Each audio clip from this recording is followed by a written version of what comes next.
मराठों से संघर्ष।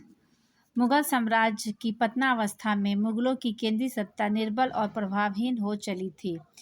उधर मराठा संघ, जिसमें नागपुर के भोसले, बड़ौदा के गायकवाड़, इंदौर के होलकर तथा ग्वालियर के सिंधिया मुख्य सरदार थे तथा जिनका प्रमुख पेशवा होता था, वे उत्तर भारत की ओर अपना प्रभाव विस्तृत कर लिया था। परंतु अफगान शासक अहमद शाह अब्दाली ने, जो अंग्रेजों पर अधिकार करना चाहता था, मराठा संघ की सेनाओं को सन 1761 में पानीपत के तृतीय युद्ध में पराजित किया, जिससे मराठा शक्ति बहुत क्षीण हो गई। मराठों के प्रमुख नेताओं का ध्यान अब पूरे पर केंद्रित होने लगा और पेशवा प्रधानमंत्री जो थे, पद पाने के लिए उनमें आपसी होड़ होने लगी। ऐसी परिस्थितियां उत्पन्न हुई कि अंग्रेजों को मराठा सरदारों के आपसी कलह का लाभ उठाने का अवसर मिला। सन 1772 ईस्वी में पेशवा माधव राव की मृत्यु के बाद उसका चाचा रघुनाथ राव पेशवा बनना चाहता था, परंतु उसने पद की लालसा में अपने भाई के बेटे नारायण राव का वध करवा दिया। उसके इस कार्य से मराठा नाराज हो गए और नारायण राव के नवजात पुत्र को पेशवा की गद्दी पर बैठा दिया। उसकी सुरक्षा और शासन संचालन के लिए नाना फडणवीस की देखरेख में एक संरक्षक परिषद का गठन किया।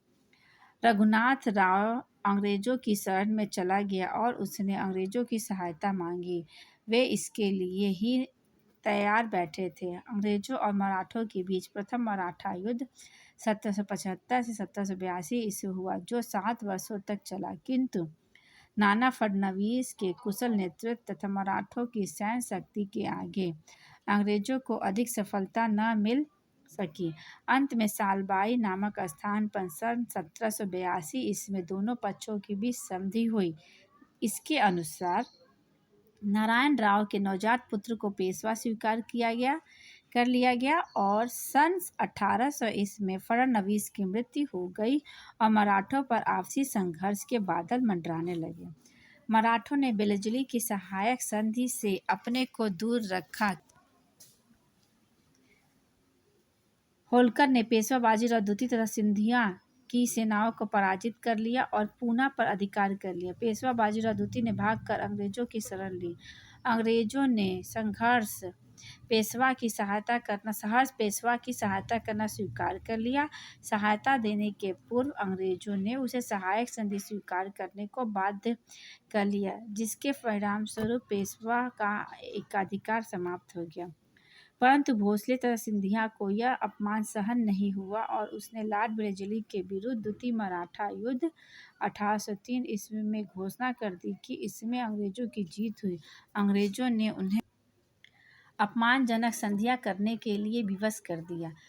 सिंधिया को अंग्रेजों के साथ सुरजी अर्जुन गांव की संधि, भोसले को अंग्रेजों के साथ देवगढ़ की संधि करनी पड़ी। ये भी याद कर लीजिएगा कि अंग्रेजों ने सिंधिया के साथ कौन सी संधि की थी, तो सुरजी अर्जुन गांव की संधि, और भोसलों के साथ कौन सी संधि की थी, तो देवगांव की संधि की थी। संधि के तहत मराठा सरदारों को अपने राज्य का काफ़ी हिस्सा अंग्रेजों को देना पड़ा और उन्होंने अपने अपने राज्यों में अंग्रेजी रेजिडेंट रखना स्वीकार कर लिया।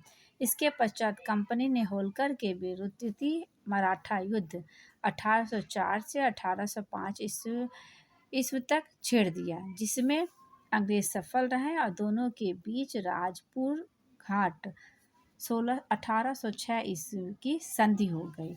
यद्यपि मराठों की शक्ति कमजोर हो गई थी, फिर भी वे अंग्रेजों से लोहा लेने के लिए संयुक्त मोर्चा बनाने को तैयार थे। पेशवा बाजीराव द्वितीय ने पूना स्थित अंग्रेज रेजिडेंट तथा नागपुर स्थित रेजिडेंट पर आक्रमण कर दिया। यह मराठों और अंग्रेजों के बीच का अंतिम युद्ध था, जो चतुर्थ मराठा युद्ध 1817 ईस्वी के नाम से प्रसिद्ध हुआ। इस युद्ध में मराठों की सम्मिलित सेना अंग्रेजी सेना से हार गए। सिंधिया और होलकर के अधीन राजपूताना राज अंग्रेजी राज के अधीन हो गए। जो राजपूताना अंग्रेजी शासन के अंतर्गत नहीं थे, वे भी अप्रत्यक्ष रूप से उनके नियंत्रण में थे। बाजीराव द्वितीय का पूना प्रदेश अंग्रेजी राज में विलय कर लिया गया। अंग्रेजों ने पेशवा के पद को समाप्त कर दिया। बाजीराव द्वितीय को 8 लाख रुपए वार्षिक पेंशन पर कानपुर के निकट बिट्टूर में भेज दिया।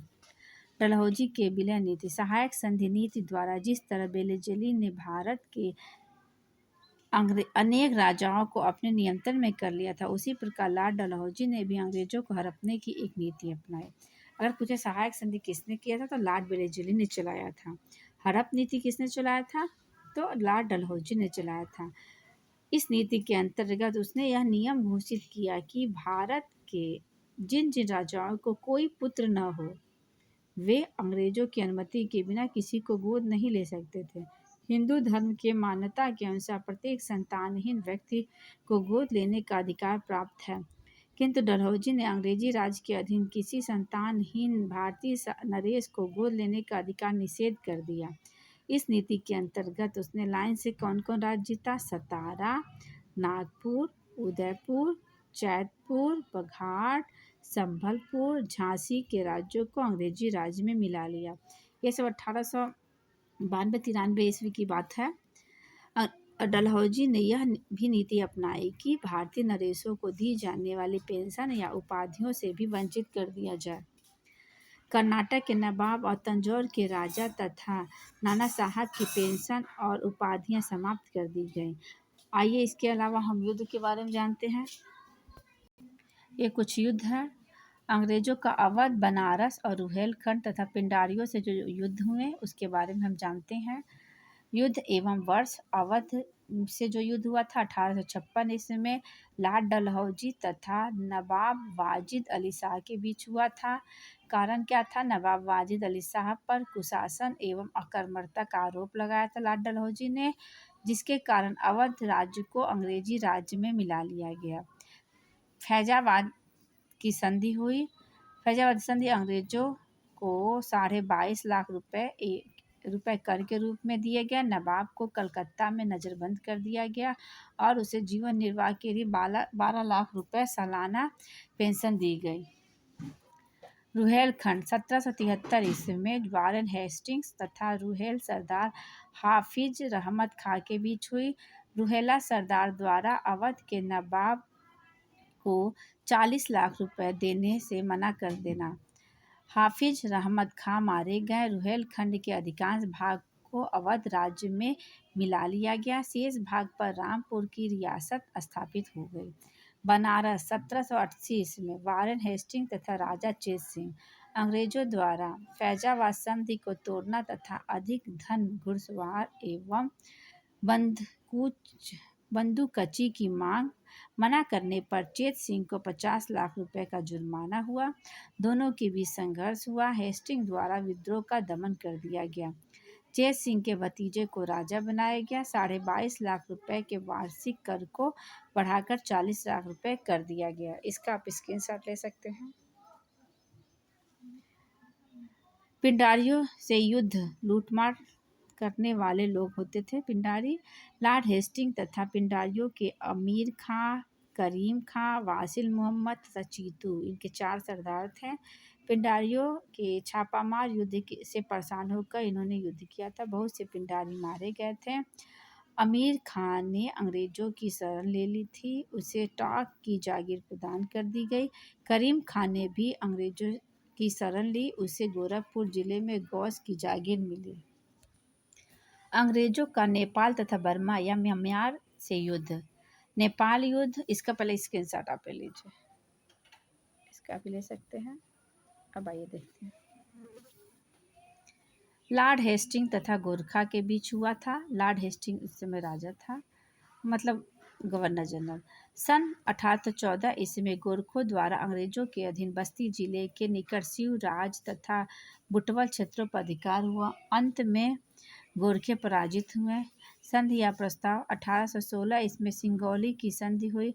अंग्रेजों को कुमायूं, गढ़वाल क्षेत्र, हिमालय पर्वत का तराई क्षेत्रों का मिलना, गोरखों द्वारा सिक्किम पर अधिकार छोड़ना, नेपाल की राजधानी काठमांडू में एक अंग्रेज रेजिडेंट रहने लगा। बर्मा का प्रथम युद्ध 1824 और 1826। लॉर्ड एमहर्स्ट तथा बर्मा द्वारा अंग्रेजों से चटगांव, ढाका, मुर्शिदाबाद तथा कासिम बनारस क्षेत्र की मांग अंग्रेजों की विजय, यंगून पर अधिकार। 1826 ईस्वी में यांडूब की संधि हुई। अंग्रेजों को अराकान तथा तनासरीम के प्रदेश प्राप्त हुए। मणिपुर को स्वतंत्र राज्य घोषित कर दिया गया। बर्मा और अंग्रेजों के मध्य व्यापारिक समझौता हुआ। बर्मा का द्वितीय युद्ध 1892 लॉर्ड डलहौजी तथा बर्मा के बीच हुई। अंग्रेजी व्यापारियों द्वारा सरकार के नियमों का उल्लंघन करने पर हुई। बर्मा पराजित हुआ। मर्दवान और यंगून पर अंग्रेजों का अधिकार हो गया। बर्मा का समूचा दक्षिण भाग अंग्रेजों के अधिकार में आ गया। अब यह है अंग्रेजों का अफगान, सिंध और सिखों से युद्ध। अफगान युद्ध 1838 और 1842 ईस्वी में लॉर्ड ऑकलैंड तथा अफगान के बीच हुई। अंग्रेजों को रूसी आक्रमण का भय, क्योंकि रूस एशिया में अपने प्रभाव को बढ़ा रहा था। अंग्रेजों को भारी क्षति हुई। शाह शुजा, रणजीत सिंह और अंग्रेजों के बीच एक त्रिपक्षीय संधि हुई, जिसमें शाह शुजा को अफगानिस्तान की गद्दी पर बिठाना तय हुआ। सिंध युद्ध 1843 ईस्वी में लॉर्ड एलन तथा सिंध के शासक के बीच हुई। अंग्रेजों द्वारा सिंध प्रांत को अपने राज्य को मिलाने पर हुआ। सिंध के अमीर पराजित हुए। सिंध प्रांत के अंग्रेजी राज्य में मिला लिया गया। प्रथम सिख युद्ध 1845 से 1846 ईस्वी तक लॉर्ड हार्डिंग और सिखों के बीच हुई। सिख सेना ने सतलज नदी पार करके अंग्रेजी राज्य पर आक्रमण किया। सिख सेना पराजित हुई। पंजाब के कुछ विश्वासघाती सेनानायक अंग्रेजों से जा मिले। इसमें क्या हुआ? लाहौर की संधि हुई। 1846 ईस्वी में करनी पड़ी। जालंधर तथा सतलज और ब्यास नदियों को दोआब राज्य में मिला लिया गया। युद्ध के हर्जाने के रूप में सिखों को 1.5 करोड़ रुपया देना पड़ा। इस धनराशि को न दे पाने के कारण पंजाब राज्य का जम्मू कश्मीर भाग गुलाब सिंह को बेचना पड़ा। द्वितीय सिख युद्ध 1848 से 1849 ईस्वी तक लॉर्ड डलहौजी और सिखों के बीच हुई। अंग्रेजों द्वारा सिख के मुल्तान के दुर्ग पर अधिकार। सिख सेना युद्ध में पराजित हुई। अंग्रेजों का 1849 ईस्वी में पंजाब पर पूर्ण अधिकार हो गया। अंग्रेजों की सफलता के कारण भारत में अंग्रेजों की सफलता के अनेक कारण सिद्ध हुए। भारत में अंग्रेजों की विजय बंगाल से प्रारंभ हुई। बंगाल एक अत्यंत उपजाऊ भूभाग था। वहाँ शासन स्थापित हो जाने से उसे राजस्व का भाग तो मिला ही, साथ ही उसका व्यापार भी बढ़ा। इससे कंपनी की आर्थिक स्थिति सुदृढ़ हो गई। अंग्रेजों की सैन्य शक्ति बहुत उन्नत थी। उनके सैनिक अपेक्षाकृत अधिक कुशल तथा प्रशिक्षित थे। उनके पास शस्त्र न केवल प्रचुर मात्रा में थे, बल्कि वे उच्च तकनीकी पर भी आधारित थे। उनके पास जहाजी बेड़ा था, लेकिन भारतीयों के पास उसका अभाव था। वे जहाजी बेड़े इंग्लैंड से आते रहते थे, इस कारण उनके पास रसद और सैनिकों का कमी भी अभाव नहीं रहता था। अंग्रेज अधिकारी कूटनीति का सहारा लेकर भारत में शासन करते रहे, जैसे वेलेस्ली की सहायक समझी नीति और डलहौजी की विलय नीति। उन्होंने फूट डालो राज करो की कूटनीति अपनाई। भारत में एक कुशल नेतृत्व का अभाव था। राजा आपस में लड़ते रहते थे। इसी के साथ ही ये वीडियो समाप्त होता है। प्लीज़ मेरे चैनल को सब्सक्राइब करना ना भूलें। धन्यवाद।